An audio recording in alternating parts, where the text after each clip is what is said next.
per diem for me? I got it. That's my fault. I do it all the time. I do it, I pull Well, a it portion. doesn't do any good when your staff is supposed to be overseeing your stuff. Tim, do you have some for me, Tim? I'm gonna look at my calendar right now and see if I do. Mhm. Thank you. I wasn't able to make the Veterans Day, or Veterans meeting because I was out of state, so I don't think I have it, Mr. Walker, Yes. we had personnel last week. Is that one to turn in or? Okay. Very good, Yes, it is. very good. I'd like to call to order the Properties, Environment and Economic Development Committee. Roll call, please. Mr. Beggs? Here. Mr. McCormick? Here. Mr. Hardy? Here. Mr. Erickson? Here. Mr. Walker? Here. Minutes of the September 25th, 2025 meeting. Look for approval of those. Make a motion to approve. I'll second. Moved by Beggs, seconded by Hardy. All in favor say aye. Aye. Any opposed? Motion carried. Would there be any changes to this morning's agenda? Would anyone have anything they would like to add to the agenda? Hearing none, we'll look for an approval of the agenda as presented. I'll make the motion to approve the agenda. I'll support. Moved by McCormick, supported by Beggs. All in favor say aye. Aye. Any opposed? Motion carried. Would there be any public comment?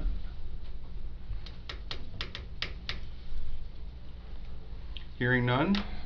Circuit Court Room Jury Seating. Ms. Biard. So I realize that this has been before the board again, but after a discussion that I had with Chairman Walker, he asked that this be brought back. We had a situation where a middle screw on one of the seats had come out. It seems that those screws aren't tightening down very well. We're just continually having issues with the seating that is in there, and I'm asking that the board allow for us to replace those chairs. Mr. Erickson, may I? Yes, sir.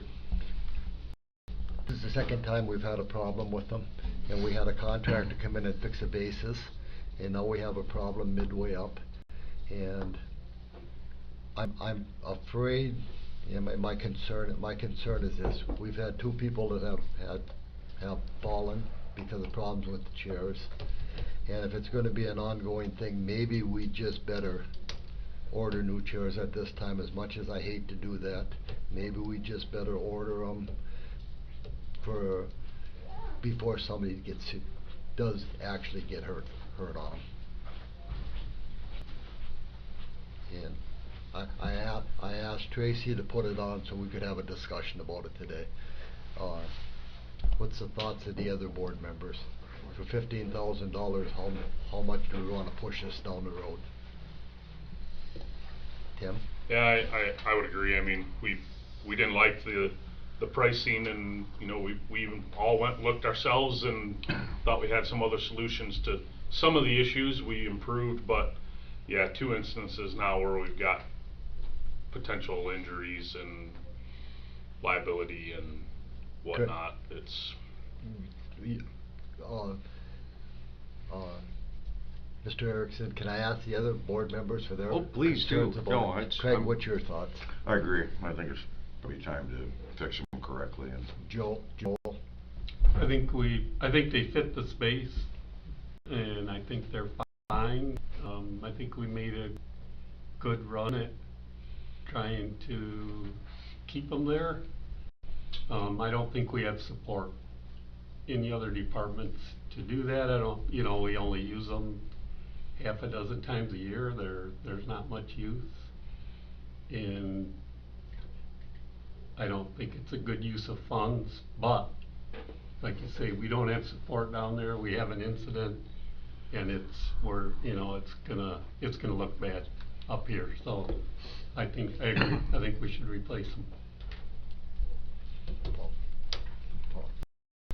Yeah, we did have a good run at 'em, you know. I look at the photos on the wall in there and I remember every one of those guys about in that courtroom, and yeah, they've been there for quite some time. I think we had a little mechanical error there on the bases of those, but looking at the bid, I'm not sure we need swivels and casters on the bottom. You know, I understand some chairs are more comfortable than others, and perhaps we could find a more suitable chair by the time you get a jury box full of people on rollers. That's a whole nother incident waiting to happen. But at this point in time, yes, I think we should probably find another solution, and I would like for the county to donate those jury box chairs to the Oceana County Historical and Genealogical Society, that they may find another use for them.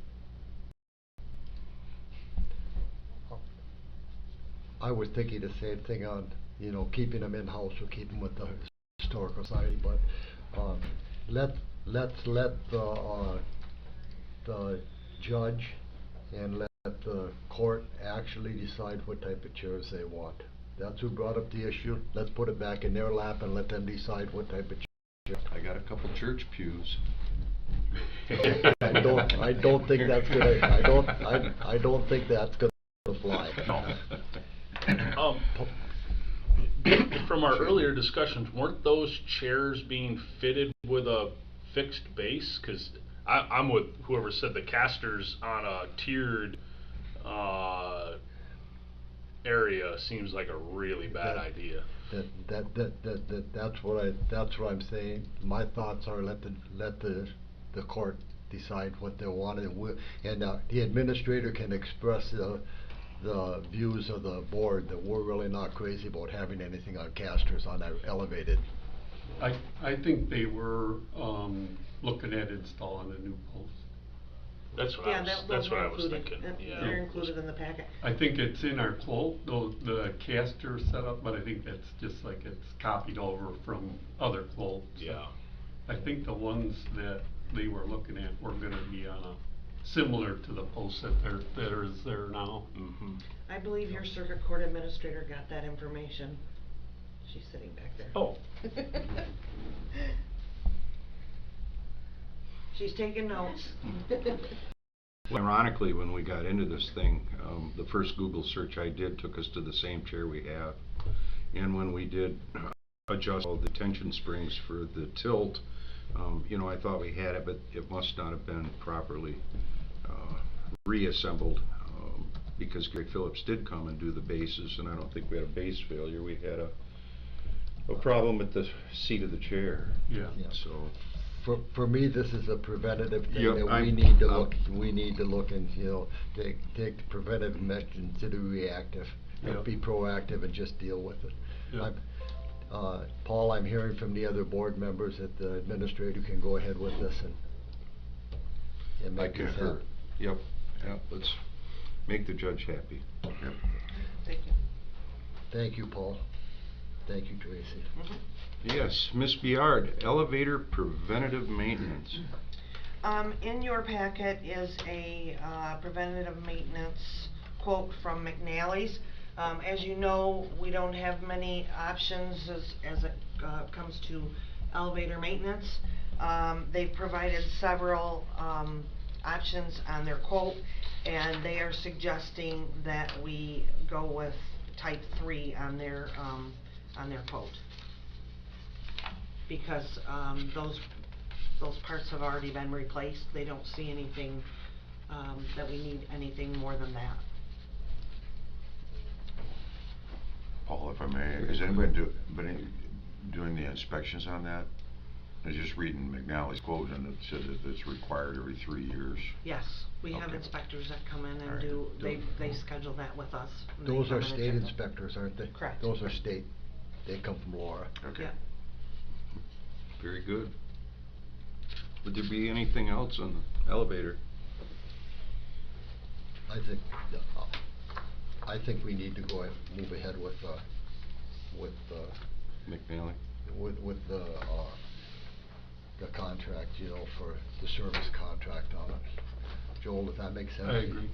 No, I think we should do that. Yep. Paul, could Yeah. I would agree too. It's pretty probably not it's a strategic piece of equipment that we really need to have.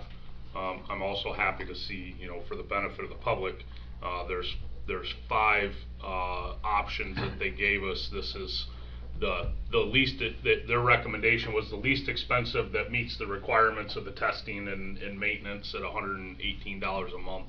Yeah. That's pretty reasonable. $118 a month, I'm not sure I'd send somebody here every 3 months to do work from wherever they're coming from, so. Well, and the other thing is, if we're getting the inspections done on it like that, hopefully when we have a problem, it won't take 6 months to get it fixed, or Right. 4 months to get it Yeah. fixed, whatever it took the Yeah. last time. Yeah, they come out of Grand Rapids. Yeah. Mhm. Which is on a route, but, yeah, still pretty reasonable. exactly, it is. Very good. Would there be anything else? Hearing none, department head reports. With no department head reports, would there be any public comment? Hearing none, we will adjourn the Properties, Environment, and Economic Development Committee meeting. Okay, continuing on, call to order the Finance and Administration Committee. May we have a roll call, please? Mr. Beggs? Here. Mr. McCormick? Here. Mr. Hardy? Here. Mr. Erickson? Here. Mr. Walker? Here. I'd ask for approval of the meeting minutes from October 23rd, 2025. I'll make a motion to approve. Support. Motion by Beggs, support by Walker. All in favor, aye. Aye. Aye. Opposed, same. Motion carried. Are there any changes to the agenda? Can we add, discussion, regarding reclassification of the maintenance supervisor position, please? Sure. You wanna put that, after the administrator's report? That's fine. It'd be 2025-135. Yep.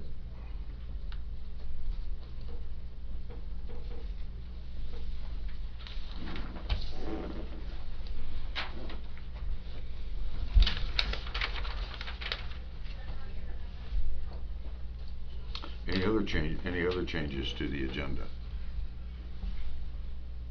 Hearing none, I'd ask for approval of the agenda. So moved.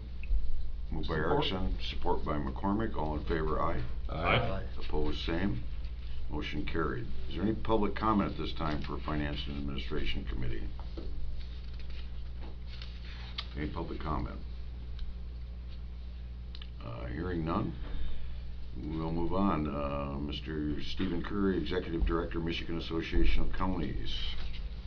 Good morning, Stephen. Good morning. Thanks for having me, Commissioners. Appreciate the opportunity to speak today. My name is Steve Curry. I'm the Executive Director of MAC. One of my roles as Executive Director is to try to get out to as many counties as possible. A lot easier now that you have 4-year County Commissioner terms. I only have to get about 20 county board meetings a year, where it used to be about 40, which was quite the task, I'll tell you. I do have a presentation I'm going to run through today. Feel free to interrupt me as I'm going through the presentation, ask any questions, or if you prefer to wait till the end, I'm fine with that as well. I don't have a clicker for you, so if I'll just say I need next this- slide. Next slide. All right, let's do it. So this first slide just kind of goes over the purpose of MAC. We're known in 3 primary areas: advocacy, both at the state and federal level. At the federal level, we cooperate with the National Association of Counties on those issues. At the state level, we definitely look at it as a team effort, so hopefully we're arming you with the information that we're advocating on in Lansing, and you're able to do that back home with your locally elected officials. Education, we provide a wide variety of educational opportunities throughout the year, whether it's our conferences, which I'll talk a little bit more about, various webinars that you can attend through our website. We have the County Commissioner School that we put on in cooperation with the new County Commissioner School we put on in cooperation with MSU Extension after each election year. And incidentally, we're coming up with kind of like a midterm education session to kind of mirror that now that we have the 4-year terms. And then we have the County Commissioner Academy, CCA, where you can earn different levels through attendance through our webinars and conferences. We also provide a variety of services, and I'll talk a little bit more about that in a little bit. You can go to the next slide. This is just a little overview of our board. We have 16 county commissioners that are elected by the membership. typical elections are handled at our annual conference. We just did have 4 new county commissioners elected to our board at our recent conference up at Grand Traverse Resort. Incidentally, your 2 representatives are Brian Kolk from Newaygo County and Richard Schmidt from Manistee County. Our board meets at least 4 times a year, typically at our 2 conferences, and then a few times outside of that. And then you can go to the next slide.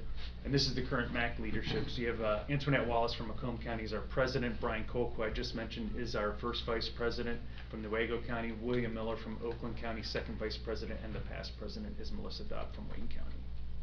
Next slide.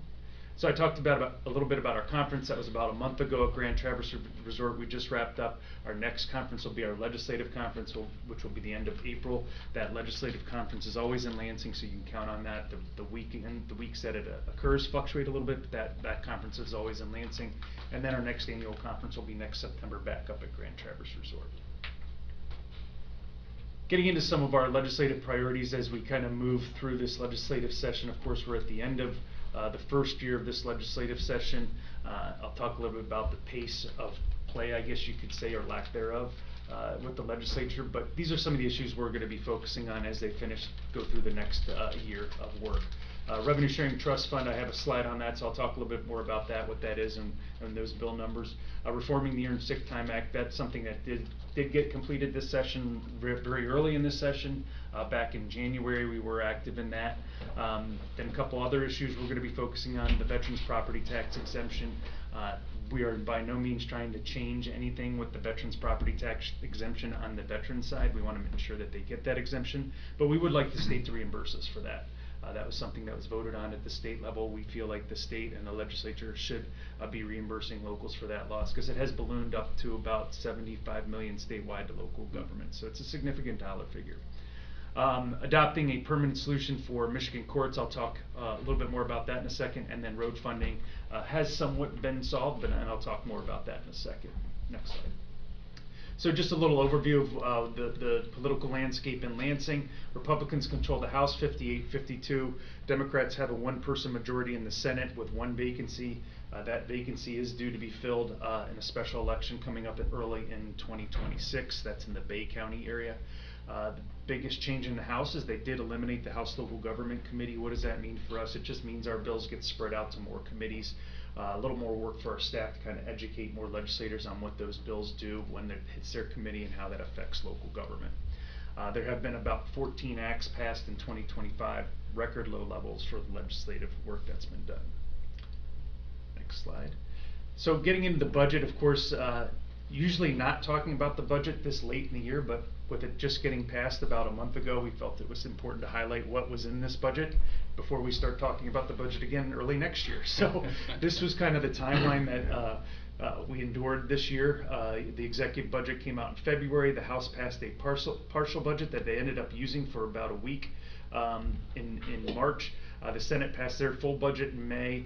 The education budgets in the House were done in June. The statutory deadline is July 1st for the budget. Of course, there's no teeth to that statutory deadline, so nothing matters. Nothing happens if we don't get a budget by then. Late August, the House budget was done. The actual budget was completed really early in the morning, October 1st. We actually had a federal government shutdown and state government shutdown at the same time.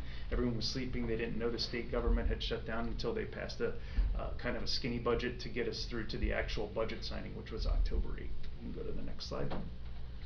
So let's talk a little bit about that budget. What did it mean for counties? Well, revenue sharing, of course, our top priority. You know, we only get statutory revenue sharing. We do not get the constitutional revenue sharing that CVTs get. We were facing about a 12% cut in one of the chambers. We were able to avoid that. So revenue sharing ended up being flat from the previous year. So what we got in 2024, we got in 2025. There was some boilerplate language we needed to have fixed in there, so that increase that we got in 2024 could be distributed properly. That did happen. That language was fixed. A couple other items to highlight: the Public Safety Fund, Crime Reduction Fund. That was about $14 million. We did have a update in our legislative update last week on what that estimate to each county will be, that increased funding for each county. So you should have seen that last week, and that's kind of an estimate. They'll dial in those numbers later in the year. And then there was the Public Safety Yeah, that worked. constituency grants. I did this I was in Lenawee County yesterday, I had the same problems. 17 million for the high crime counties, and you can see those listed there. Those are based on per capita. You can go to the next slide. Of course, part of these discussions in the budget and what really helped things up was the road funding issue. So on the road funding revenue side, let's talk a little bit about that. It's generating about 1.5 billion to 1.85 billion per year. The distribution of these funds is heavily focused on local roads, and I'll talk more about that in a second. How did we get to here? Basically, we eliminated sales tax on gasoline, so now when you go to the pump and you pump gas in, it's all going to your roads. There was a sales tax and gas tax previously that's been eliminated, so that elimination created some significant dollars, but it also creates a hole in the general fund, and we'll talk about that here in a second. But they also added a marijuana excise tax. Ironically, the marijuana excise tax created $420 million in revenue for the roads.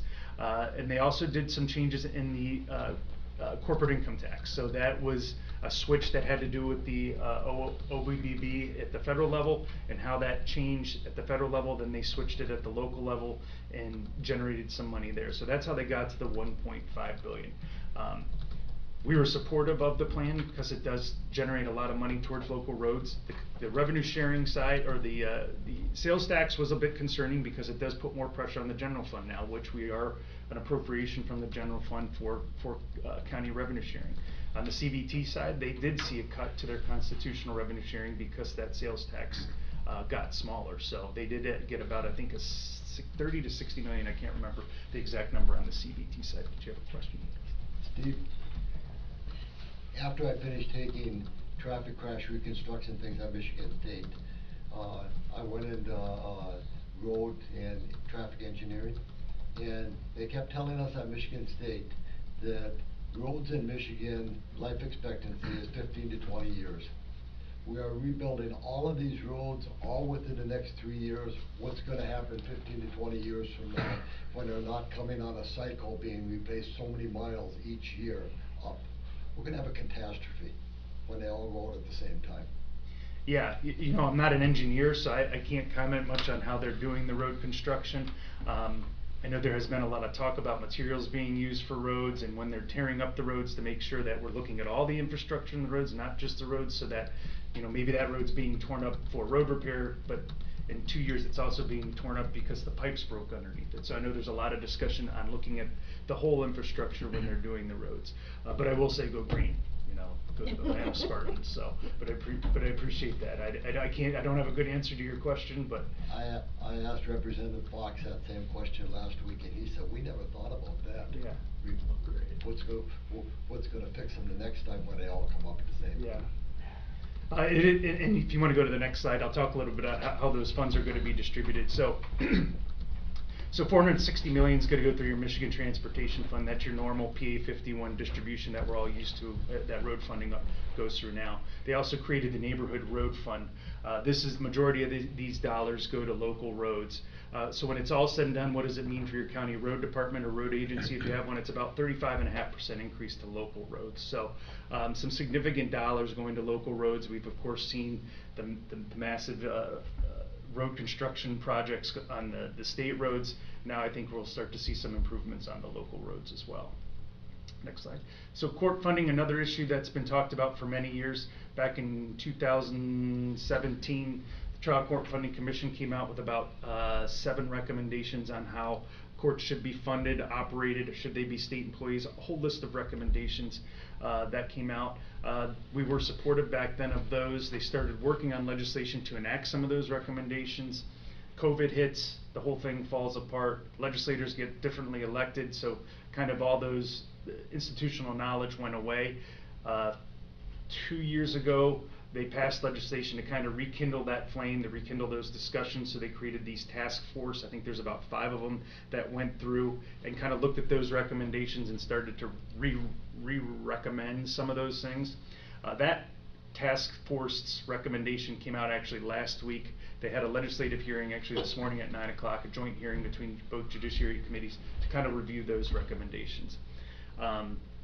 we are lukewarm at best on those recommendations as as they've come out right now. There's some significant funding concerns. There's local control concerns. I think we sent out last week in our legislative update.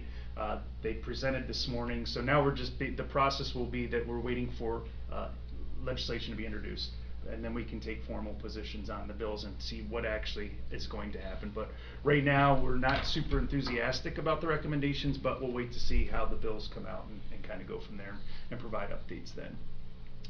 But we do have real quick, you don't have to go back, but there's a sunset date on those fees, right? So those courts can still charge fees through the end of next year.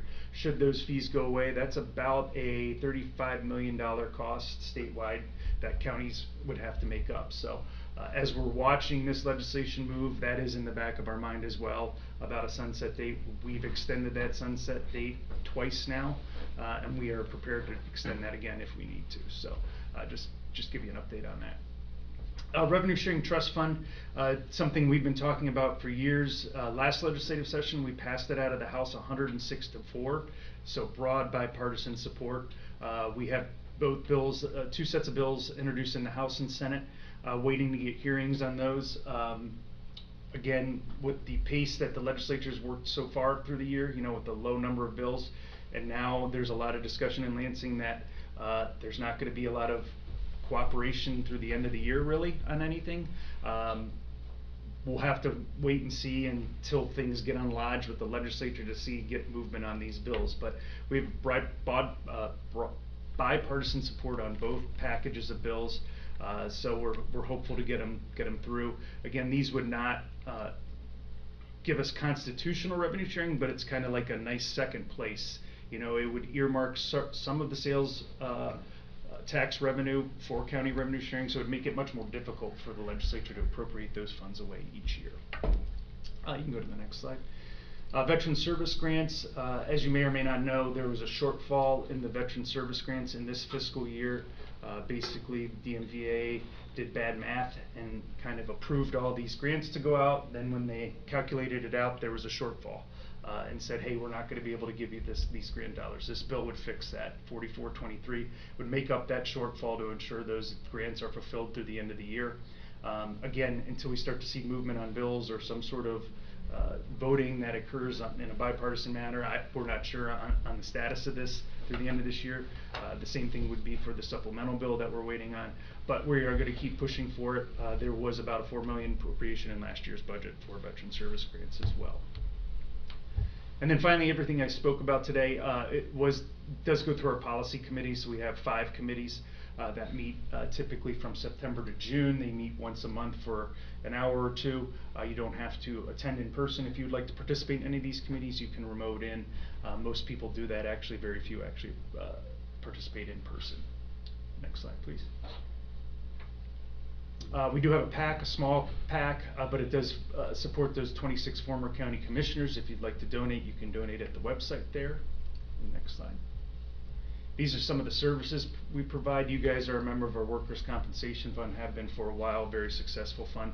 We have a cooperative purchasing program I encourage you to look at when you're looking at services or products, CoPro Plus. We have about 60, 70 contracts negotiated on there. If you think about MyDeal, it's like a MyDeal for county products and services. Savvy is kind of a newer program that we're supporting in cooperation with NACO. It is a student loan forgiveness platform. Some people are looking at it as an employee retention tool, where as an employer you can pay a fee per employee, and it allows your employees then to go to this platform, put in their information, and it scrubs the 160 loan forgiveness programs that are out there and see what they qualify for, or may be able to adjust their monthly payment to make it a little more easier on them. Next slide, please. And these are all of our communication tools, so we're on all the social media stuff. We do a podcast every Monday that's kind of fun, usually about 10-15 minutes, quick and easy to listen to. Weekly legislative update that you should be getting, and then we've gone back to our printed newsletter that comes out every other month.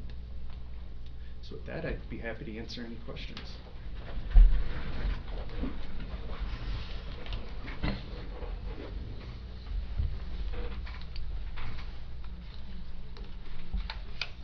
Well, that was good. No, we enjoy Richard Schmidt and Brian Colt, so we get updates every month. Good. And we do appreciate your visiting our alliance also with updates. That's where I'm most familiar with MAC and what MAC does. Yeah, we try to Samantha hit can- the Northern Michigan Counties group, and are you guys in that one too, or are you just in the West Central? West Central. Yeah, and we try to do both. Sam's come the last time, I believe. Yeah.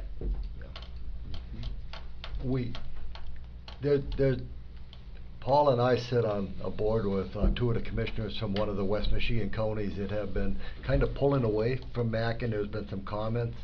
And at our county alliance meeting in Fremont last Monday night, between Jim Milkey from Newaygo County and Paul and I, we convinced one of the members from that county to come to the county alliance meeting. And I think we're chipping away at that boulder a little bit. Well, thank you. You know, where there's some peer pressure asking them to come back in, seeing their issue that they were all concerned about has been resolved itself in that county. And I'm hoping that we see a little bit more activity coming that way. Well, we appreciate that, and definitely the peer pressure helps. You know, it's not like we can go out there when we don't have a county that's a member of our organization and say we represent 82 of the 83 counties, right? We always represent 83 whether they're all members or not. So we appreciate when you folks are out there echoing what we're saying. And we have a good advocate also who is in line for the presidency at MAC too. Yes. Brian Koch. Yeah, Brian's very good. He's very active on multiple committees. He's been active with our organization for a long time. He's on the Workers' Comp Fund Board of Trustees as well. Brian was born and raised in Oceana County. Oh, was he? Okay, I didn't know that. Yeah. And we keep reminding. He left, yeah. We keep reminding Newaygo County of that when they talk Yeah. about Brian That's being great. involved. But I gotta ask you, are you related to anybody in Mecosta? No, I get asked that a lot, but no, I not that I know of. I don't know of any Currys that are in my family lineage that are there, because it is ironic because most of the time people say Curry and it's Y, and I'm an IE, and it's pretty rare to see IEs. I do have family in Grand Rapids, but not Mecosta. It's a good family in in Big Rapids. Yeah, I've heard that before. Yeah. Any other questions, comments? I did ask a question of Steve this earlier today when he arrived about the revenue sharing, because they're asking that a portion of those revenue sharing funds be used for public safety. However, there isn't any reporting. They're just asking that we continue with the level of service that we have within our public safety. Yes, Paul? Yeah, and going back to last Monday night, can you explain to the room a little bit more about Axe My Tax and where we're at?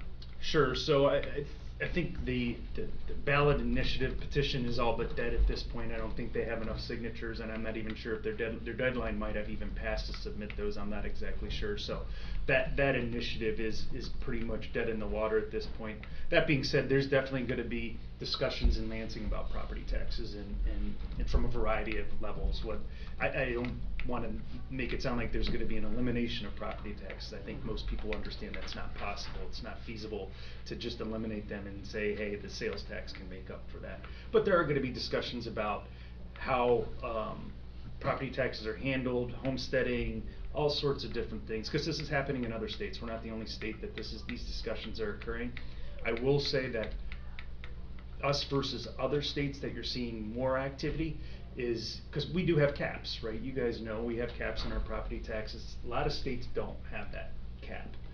They can grow as the property values grow, which, as everyone knows, property values are going through the roof here, not only here, but in other states. But there has been discussions on, the pop-up when a house sales, that increase, how should that be handled?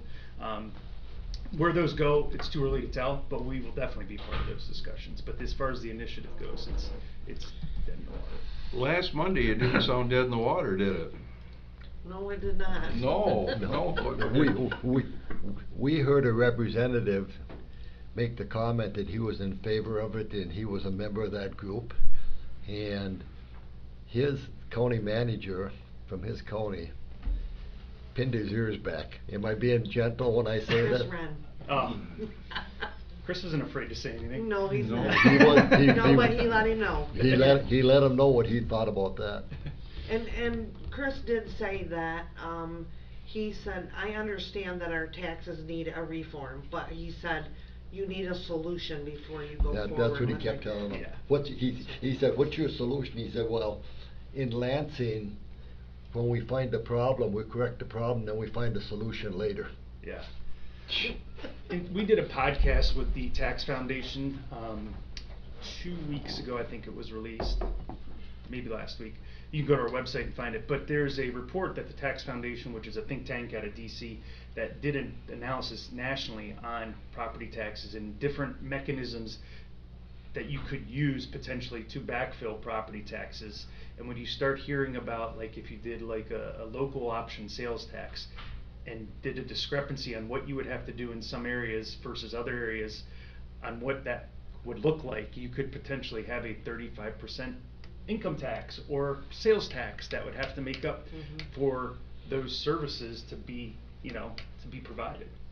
And that's exactly what Chris did say. Yeah, fire and police, Yeah. it was. Yeah.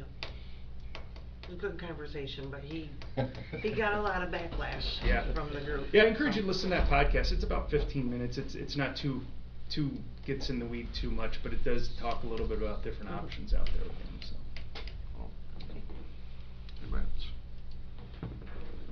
Thank you, Mr. Curry. Thank you. Appreciate the Thanks for having me. presentation. Thank you for Thank what you you. do for us, Steve. All right, moving on. Administrative Bureau, Michigan Medical Examiner contractual increase in investigator per case fee. This was submitted, to our office, after, budget discussions. They apologized for not getting that to us sooner. And if you look at that, document that they provided, there is a note on there that says that they abide by federal holidays. I did reach out to them and ask, if that was correct, because I said we don't follow all of the federal holidays, we, federal or state. Right. I said we set our own, and, I was informed that those are county holidays, not federal. So. But they're asking for, a per case fee increase, and I believe it didn't, exceed $800, I think, for the year, something. Seven something. 37. Yeah, she is a pretty, May I? yes. May I? I was involved with this when we had the forensic pathology board, but when I look at the increase in fees, it's like 2.5% or so, The fee now is $45, it's gonna go to $49, and $203, the fees are going up $4, $5, $5, $5, $6, $6. It's not that they're going up that outlandishly. And it's got to the point with the licensing and everything for medical examiners, the field work, that it's really not something that you can do on your own anymore. Right. We've got any availability. Any other questions or comments? All right. Administrator Biard, Council on Aging project authorization for fiscal year 2026 Specialized Services Operating Assistance Program. Lisa Nagel had, submitted this to us. Did you want to say anything about that? Yes, Stephanie, I'm the executive director.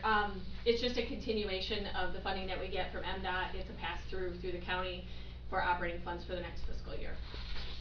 Just something that is nothing new, just a continuation of that we need signature for. Great, thank you. Tracy, is this one that has to be electronically signed? Yes, and Lisa did email me this morning to let me know that she emailed it to you. Okay. All right. Moving on, Administrator Biard, review of selected claims for payment and administrator report. The claims for payment are submitted, for your review. Was there anything, in there that you had any questions on?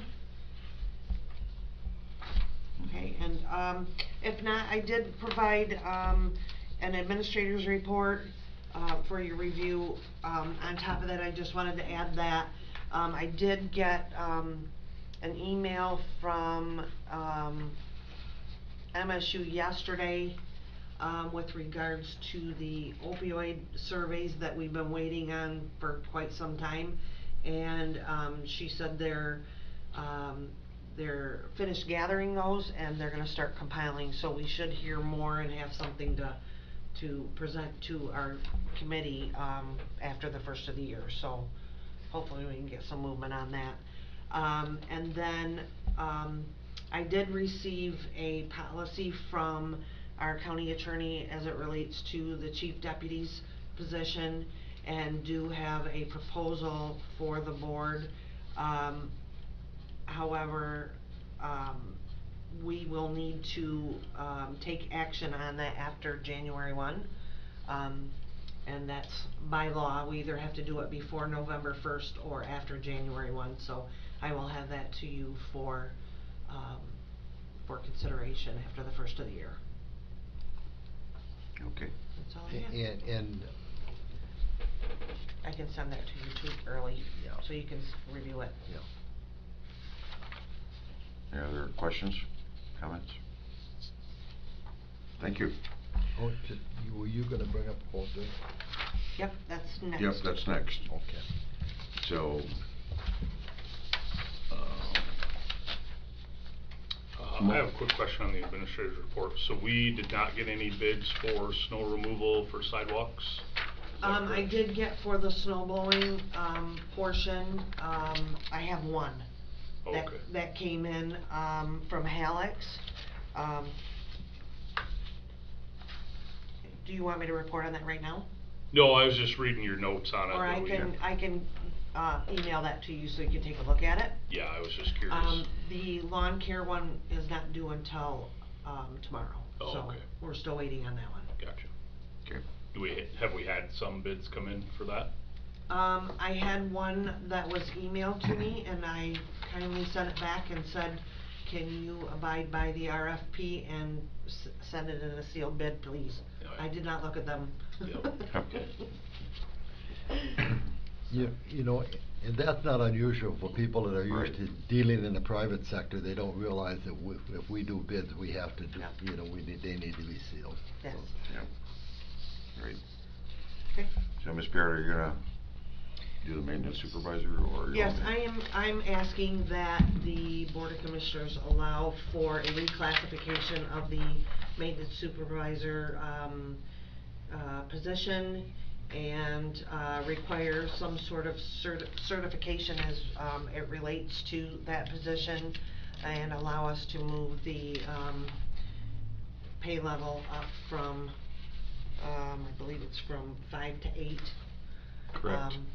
And then, Yes. and allow me to do the adjustment after, Mhm. so we can post that position, please.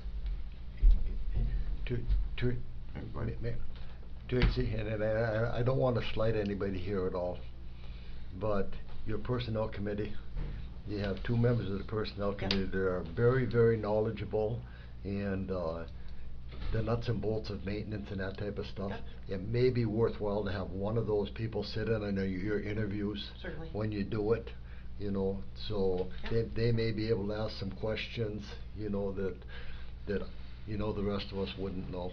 Yep, I think that would be a good idea. I have one question. Yes, go ahead. I'm unfamiliar. Are there certifications that are common out there that would satisfy this requirement? I mean, I know my industry and there's plenty of certification, but, Yeah. I just wanna make sure we're not narrowing the scope a little too much and excluding good candidates because they may or may not have a certification. I think we need to know what type of certification that has, you know, they're looking at, and then we may need to make a decision whether we need to require that or not. You know, or whether it's preferred that they have that type of certification. Yeah, We may put it there, and I don't know that this is proper or anything, but, and this is not, but we may put in there that we prefer they have, lead paint or asbestos, abatement, you're not gonna do that. But that's just an example. We prefer that they have something like that, We don't handle water lines, we don't handle, septic lines or anything like that, so there's different things, so. Yeah. I just wonder, I wasn't sure, like, say not our immediate previous, but our second previous, he did very well. Did he have any certifications? I just don't wanna make a requirement of certification that may exclude a quality candidate because they don't have some wallpaper. Or certifications, or qualifications. Right. Um, Cause I work in an industry where you can have a wall covered in wallpaper, and that doesn't mean you know how to turn a wrench. So I get a little leery about, we just wanna make sure not to limit our pool of candidates. so say certifications and or qualifications. Yeah. Maybe something like that, yeah. And again, I like the word preferred. Yes. So if you have a good candidate that doesn't have it, Yep, we still have the open door. right. Gives us lateral room to Right, move, yeah. or you, it's gonna be your employee, not ours, but. Yep. Great. Okay. Yes, Joe? Yeah, I'm not sure of the proper term to use either, but I think we're looking for someone that's, a seasoned person. Yeah. Electrical experience, HVAC, refrigeration, somebody that's been around a Yeah. builder's license. Right. Not just somebody that's walking in, wants the title without having background. Right, yeah. So, yeah, I think about how we post it, and it's not necessarily a license or, Right. a certificate, but we want somebody that's experienced and can see the overall picture and think about how to work with other contractors and. Yep. Yeah. Yeah, So- qualifications so- and experience, yeah. So you can talk the talk when people come in and start talking, Somebody comes in to work on an HV unit, our supervisor should at least have an idea, what they're talking about with them. Experience related to the position, Yep. with salary to commensurate with experience. That's a good way to put it. Okay. All right, any department head reports? Morning, Mr. Gary. Morning. Good morning. Gary McKean, Oceana County Parks. Well, the year's starting to wrap up for our county parks, and we've really had a good year this year. We got, as you know, the Marshfield Dam finished. The usage continues to grow. There's always cars in the parking lot, people walking out into the wetland. So it's really been a great opportunity to have the public come and view that property. Today we're actually forming concrete sidewalks up at Cedar Point. So the dirt work has been done. Dave Fox did a great job. He gave us all of the ADA requirements, 5% grade, and then you have to go 200 feet, and then you have to have a level spot or a flat spot, and then up another 5 degrees. But Pete and Dave and our concrete contractor have got everything laid out. So tomorrow they're supposed to pour, so hopefully we'll keep the weather a little warm for the time being. But I questioned him about the cold temperatures. He said they're starting to use a antifreeze mixture in the concrete this time of year. He said that as long as we're not going below 20 degrees, which we don't see anything in the forecast for the next week, we're in pretty good shape. So that'll be finished. I don't know that we're going to get it graded depending on how the weather goes this year, but grass seed will go in the spring, and that park will be almost finished. Pete keeps wanting to put a fence up, and like, Pete, oh, come on, we're done. It's been 7 years, come on. So that's coming along. We've been working on brainstorming of Black Lake. So we had a good campground season out there. Not as many campers as we'd hoped for, but we're finding that the campgrounds were down this year for some reason, probably economic, I would imagine. But we had some great opportunities to showcase that location. we're working on, the south walkway of Black Lake. And we've had multiple park meetings where we've had spent an hour, hour and a half with our commissioners talking about what we should do. Got graphs on the board, there's pictures over here that still are part of that program. I came to the conclusion that through our bylaws, I could appoint 4 people or less than a quorum to actually study this and come back to the board, the commission, with some results of what we should do to go forward. So John Wilson, Jeff Hiddema, Eric Bingston, and Joel Michelson have agreed to chair that program. And in February, they're going to come back with some solid results, and we hope to have some type of a frame to go forward that the board will vote on and consider to go forward with that. Some of the things that we looked at with our architectural designer were really just too outlandish for that property. It's a 100-acre piece, as you know. It's a great piece of property, but that south end has some beautiful trees and forest area that needs to be open to the public. So building a series of boardwalks, walking onto the earth, and making a trail that's kind of a loop, potentially having a kayak base out somewhere on the lake has really been a great thing. And Paul was able to bring a contractor in recently and to do some mowing of some of the large grasses that grow into the water. The lake's down significantly, so we got permission not to take them out, but you can cut them. So that's part of a DNR or an Eagle classification. So you can actually drive down the road and see the lake from the road now, which is pretty remarkable. So things are going along well. We're looking forward to getting a seasonal employee. We've already started thinking about things that we want to do. I found an individual, but as I sit here, he's probably more suited to be your maintenance guy than probably my parks guy. But I'm not telling you. Name, please? I'm not giving his name. Yep, how about a phone number? It'll cost. I need a little bit more money in the budget. With all due respect, it's really been a wonderful year. We've had many groups out at Gales Pond and Doolittle this year. We had 2 camps for the Conservation District. Nehi Naturalists continue to be out there until, I think today might be the last day. No, Friday. Friday is the last day. They shut down for gun season. And the opportunities to explore our parks are amazing. And we have some real gems, really amazing stuff. So it's been an honor to be part of this, and look forward to 2026 where we can do even more. Thanks. Thank you, Gary. Thank you, Mr. McKean. Any other public comment at this time for our Finance and Administration Committee? Hearing none, we will adjourn the Finance and Administration Committee, and the regular board meeting will start at 11:30.